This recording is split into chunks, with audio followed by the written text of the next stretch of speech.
Today is our second annual Halloween party. It makes the working and kind of the more grueling hours a lot more fun when we can have a good time. Attention everyone, the party has begun.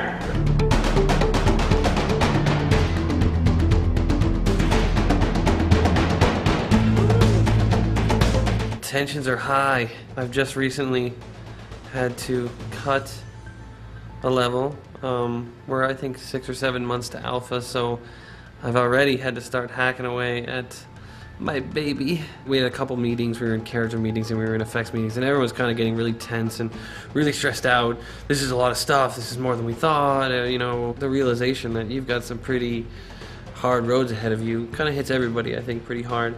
I had a meeting with the producer afterwards, and he was kind of like, you know, maybe you should think about cutting Atlantis.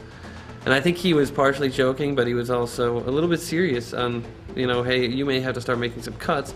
And I was like, look, I'm not ready to make any cuts. I had that cheesy, like, what is that, Project Greenlight the first year when he was like, over my dead body, we won't get that.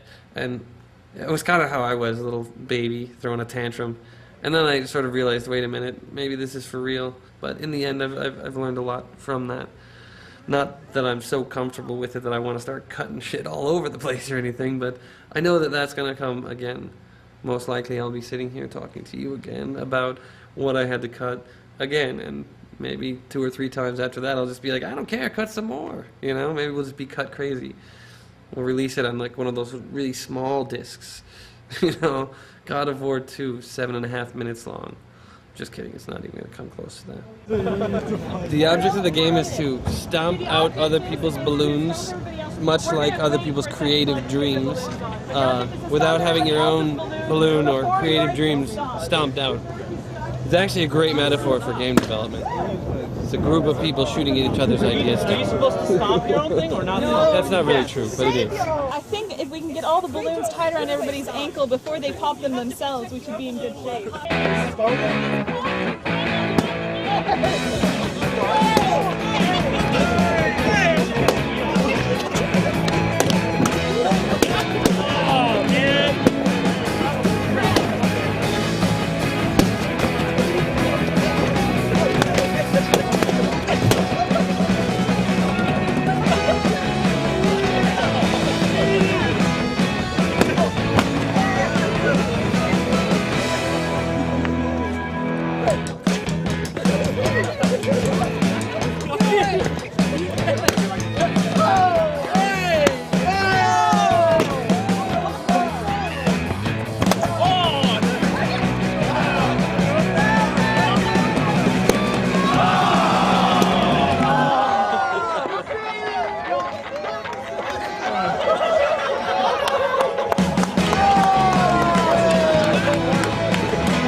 Their pie or as much of their pie in 5 minutes or less. And Ashley, are you opting out?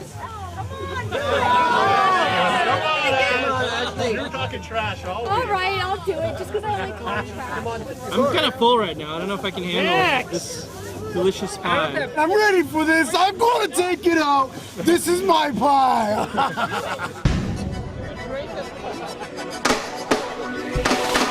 One hand only. The other hand behind your back.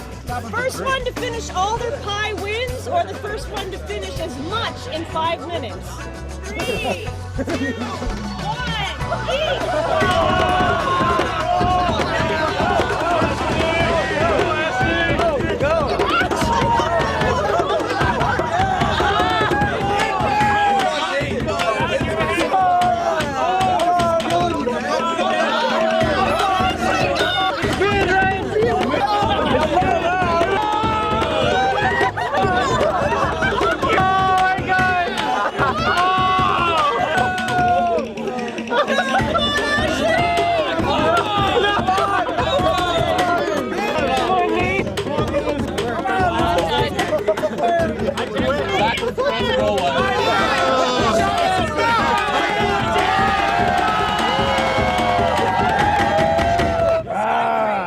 Jason, how do you feel?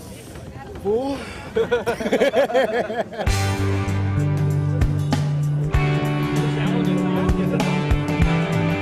Commissioner.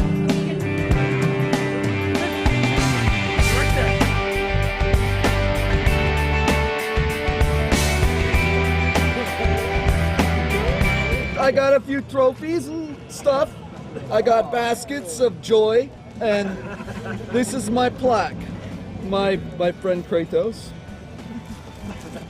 I drink to him, I salute him. I would say that I have an infinitely larger amount of respect for the concept of a game director. I never knew the half of it.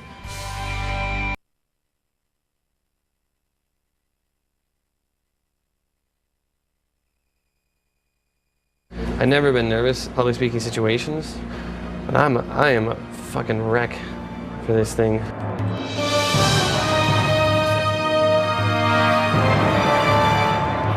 I'm going to basically be presenting the game playthrough and pray to God it doesn't crash. It'll be the largest I've ever seen this game projected, which just means any flaws are going to be like the size of a midget. All right, let's do this thing. It feels so much larger when you have a projected voice. Awesome. We are so completely set. It's crazy. I feel like one of those weekend seminar speakers. We loved God of War 2, but we're deaf now. As long as they love it. And that's really all that matters.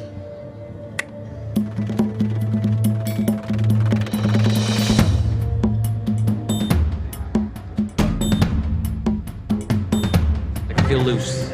Feel loose. Feel ready to hit some buttons. The gods of Olympus have abandoned me.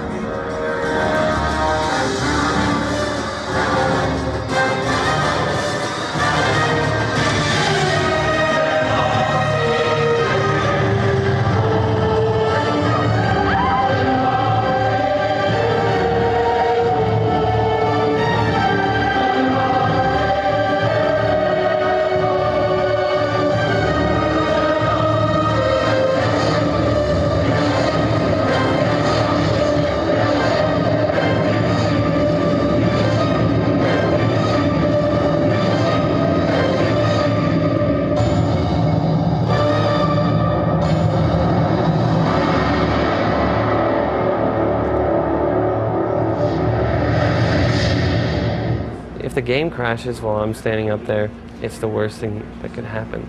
Aside from me like sneezing and having snot hang out my nose during the press. Even then, I think that can have a funny spin to it. A crash is definitely not a good thing.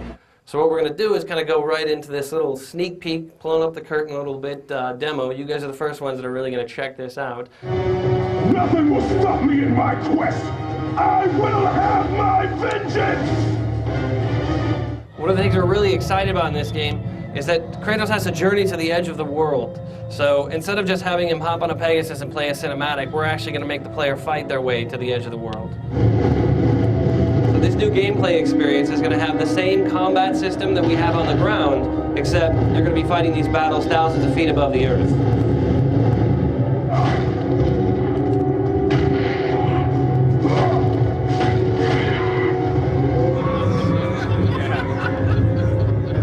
So that part of the game is actually not necessarily directly linking up to this next part of the game. We wanted to give you guys kind of a diverse experience. So as in the last game, we're really kind of mixing up the environment.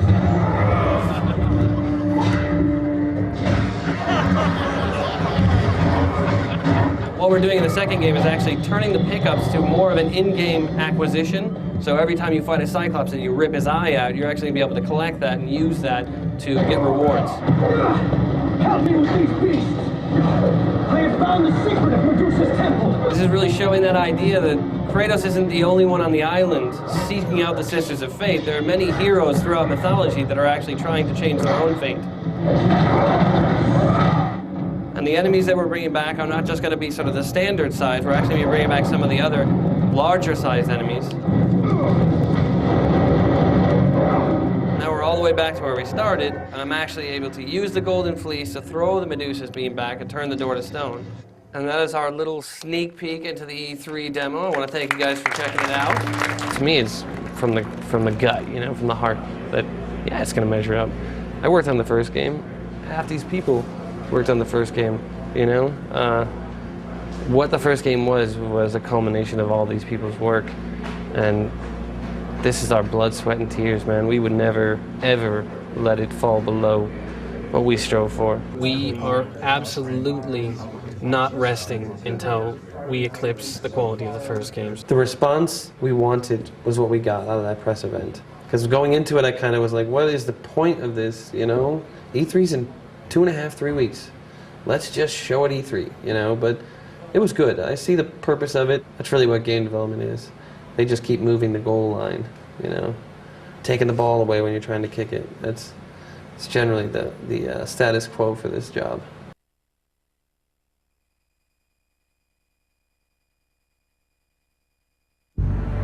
How you doing? I'm Corey Barlog, director of God of War 2, and what I'm going to do is give you a little tutorial on how to use the mechanics of the game. First thing we're going to show you is the rapidly pressing circle button mechanic. The circle button prompt will come up in the left-hand corner of the screen. You just rapidly press a circle button until you complete the action. Cranks, somewhat misunderstood mechanic sometimes. There's an icon in the lower left-hand corner of the screen. You don't actually have to follow the icon animation, you just follow Kratos' progress on the crank circle. Just make gentle circles following his progress all the way around. The new feature in God of War 2, the grapple, has little icons throughout the world that glow, just like that, and when you approach them, they will radiate, letting you know that you're in range. This means that you can now hit the R1 button, Kratos will throw his blade out, you'll attach to the grapple. If you press the button down and hold it, you'll actually continue your swing.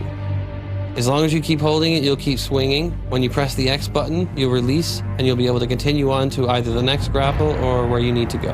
Another mechanic that we have from the last game is the stick shake mechanic. So when you get frozen by a Medusa or get hit by one of the Griffins, the stick shake icon will appear in the left-hand corner of the screen. And essentially you take the left analog stick and shake it back and forth rapidly until you either shake out or die. The circle button appearing above the creatures basically indicates that you can go and grab the character and enter a CS minigame. These are the stick swoop icons, one of the tougher minigames. All you need to do is just follow the prompt on the screen with the left analog stick and make circles in the shape that the icon is there. Pretty simple, but very difficult sometimes. A new mechanic that we have in God of War 2 is kind of a fishing reel type mechanic. You're going to throw your blades into characters, and then you make circles with the left analog stick as if you're reeling them in. These are the multi-button CS minigames. So you initiate the minigame, and then follow the button prompts that come on the screen. Hitting the X, hitting the circle, hitting the circle again, until the creature's dead. Another new mechanic we have in God of War 2 is the L1, R1. Essentially, you are alternating from L1 to R1 as if you're shaking something back and forth.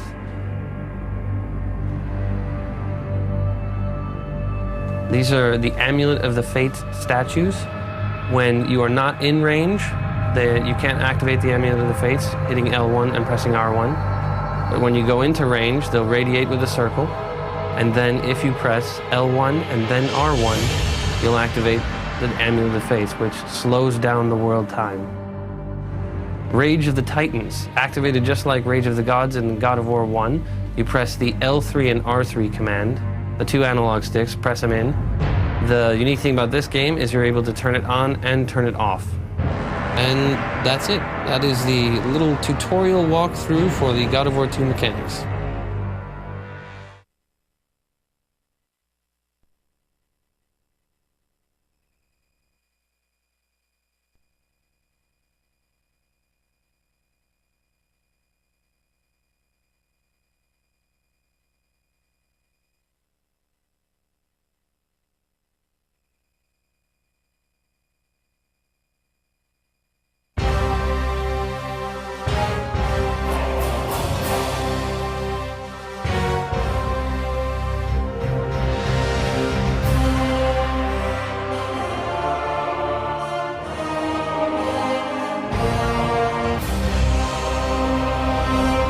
The description for Kratos was just We want him to be badass. And that was the direct quote from Dave, that he used the word that a lot, all over.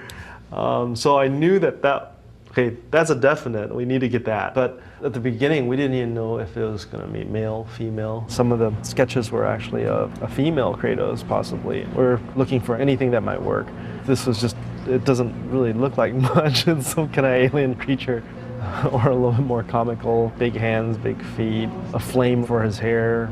It's almost like holding the weapon like a pool cue. Originally, I was feeling like maybe we need to kind of give him a little soft spot, something that humanizes him. And so we tried the whole baby idea, kind of like the lone wolf and cub, and figured, okay, we can't do a baby because we can't have a baby getting injured or anything like that. So, okay, how about I put a puppy back there, and Dave actually liked that idea at first, but just in terms of implementing it, it would cause a lot more gameplay issues. Eventually, Dave kind of went a different direction with it, and it's like, hey, how about you have to kill the puppy before it turns into Cerebus? I was like, oh, okay. The second stages, we went through a lot of different types of characters. Dave saw this one, he's like, oh yeah, it's capturing the feeling of what he wanted. The next big challenge was, what is he going to be using? Because this is a game, and one of the big things that we need to really push is, how does he fight? At some point, Dave responded to some chains that I'd put on him, and then at some point, I gave him 2 blades. But those 2 elements were never really put together. They're like, okay, we need to hurry up and come up with something. And I think one day I was like, okay, I'll just go off to lunch by myself. I need to think about this. And I went to Carl's Jr. I think I still have that sketch somewhere, and it's like a little napkin sketch. That was the first sketch that we started to go towards. Kratos with the double blades, big thick blades, swinging him around with his chains. As an artist, I would like to push him more. As a game artist, where we ended up, I think it works well. When I first started here, Kratos had the chain blades. The main thing, like the theory behind all of it, was to maintain the fluidity of the change and the fact that there was weight at the end of them, but not cripple the player because of it. Not like you'd have to sit there and wind up and go all over the place. It was actually just like a performance or something, which sounds, but it's not. The biggest challenge, I guess, would be animating his blades. In the beginning, the rig didn't really support that kind of weapon, so there was an evolution in the way we handle all that. Now the animators are a lot happier.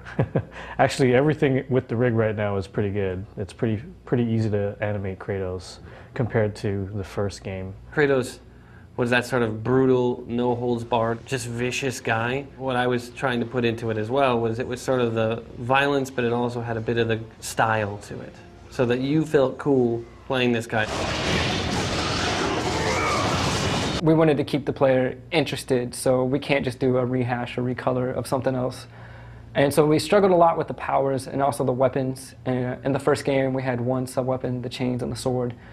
And so we knew that we needed to expand upon that. I really wanted to experience that being cut down to size, that fall from grace, and have the player experience that during play, like actually have to deal with all that, and then take a little bit of their own emotions of losing their powers, their frustration, and then it kind of focuses towards the antagonist of like, fuck that guy, he took my stuff.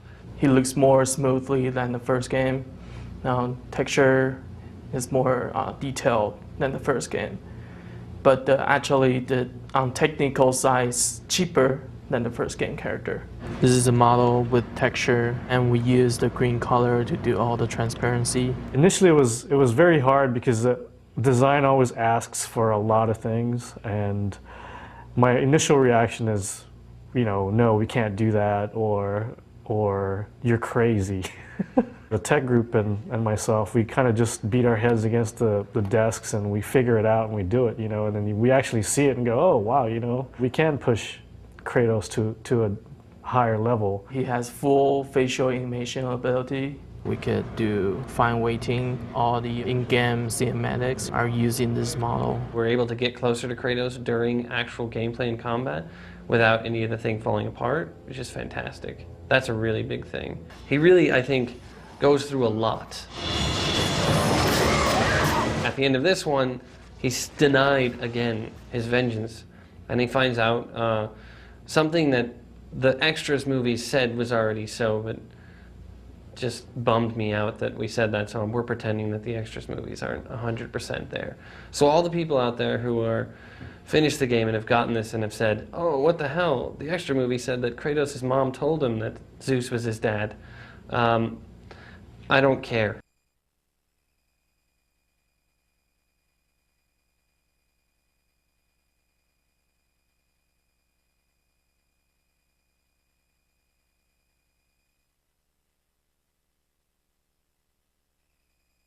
A concept artist takes the descriptions from the director and just the story, and we design all the assets, whether it's a character, environment, a prop, whatever, anything visual in the game. We draw it up, we paint it up, and design what it looks like. We've got this piece here. It's Kratos versus a Minotaur. This is going to be for another Game Informer. One of the nice parts about working on this image was that I got to kind of redesign the Minotaur a little bit, and had fun with them right here. You can kind of see some of the changes going on here. One of the things that we ran into, because initially I had his head cocked a little bit further over here to his left side, but you don't see his face as well. So this was one of the changes that Corey asked me to do, was try to, cock his head back over a little bit more so we can see his face. The palace is one of the big locations. It has sort of rounder setting, and as you progress to get to the center, you get sent to the bottom, and then there's dramatic magic release, and then you get to send to the top.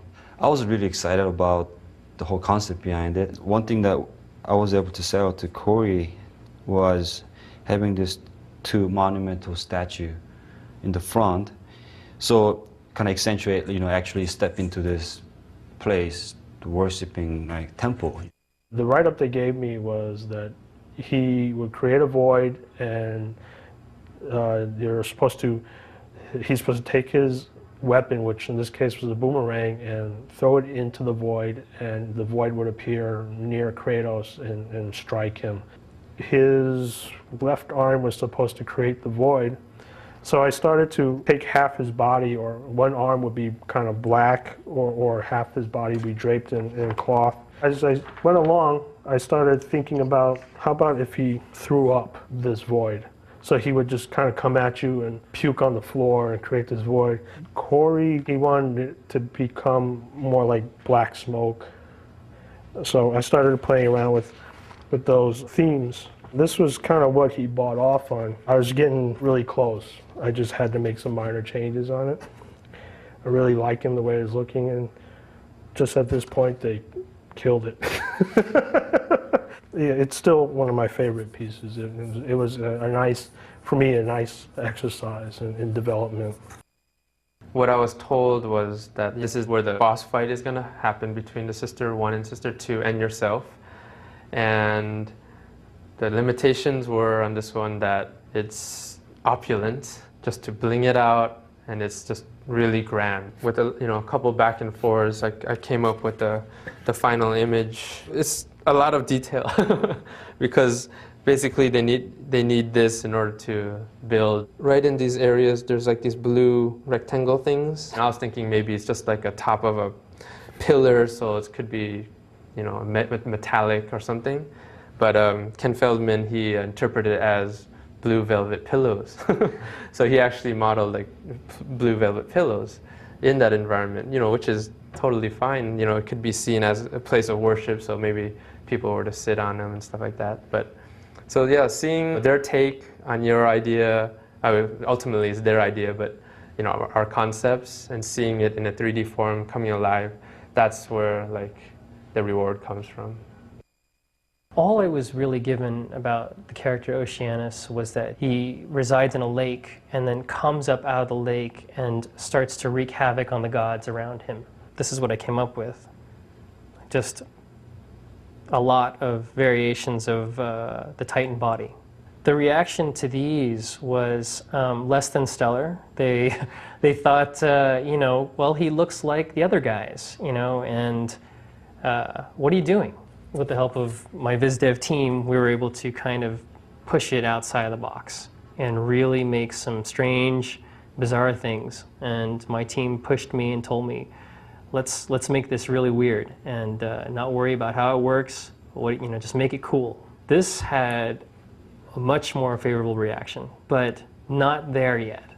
And then he keeps evolving, keeps changing into more of a water creature. The elements that took me to the next step at this point was to abandon his legs.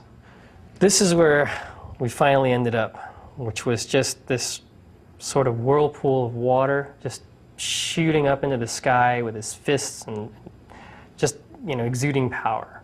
Unfortunately, after all this work, Oceanus was cut entirely from the game. I hate water now. I really do. I just never liked it, don't swim very well, and this kind of confirms it.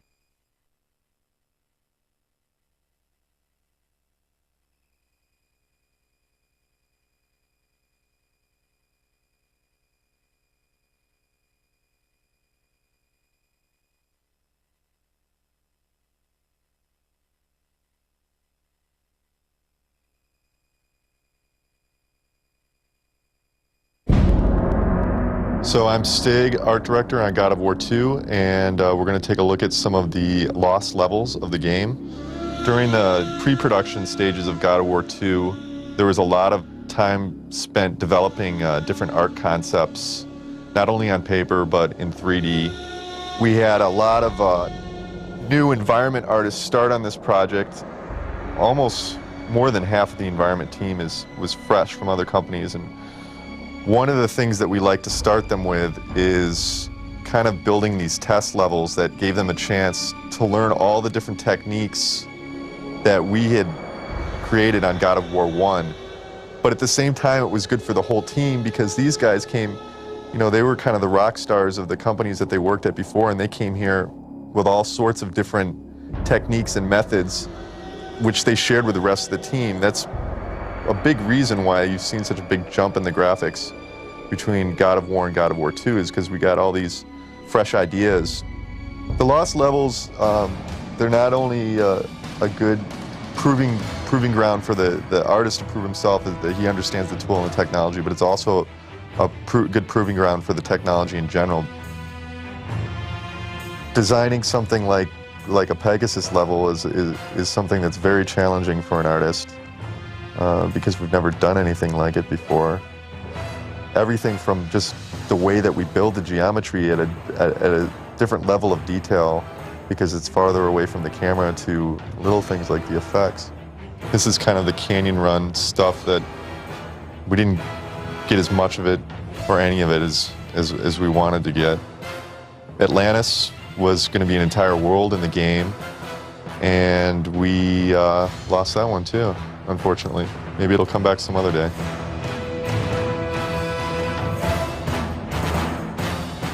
This is almost a complete level, pretty much. I mean, we had a lot of everything from the visuals down to all the scripting of the events and explosions, AI placement. It's very sad that it had to get cut. I remember when I heard about it, I was in denial for a few days, but we made our way through it, and we were all very happy with the other levels, so it's nice that we got to make it onto the lost levels.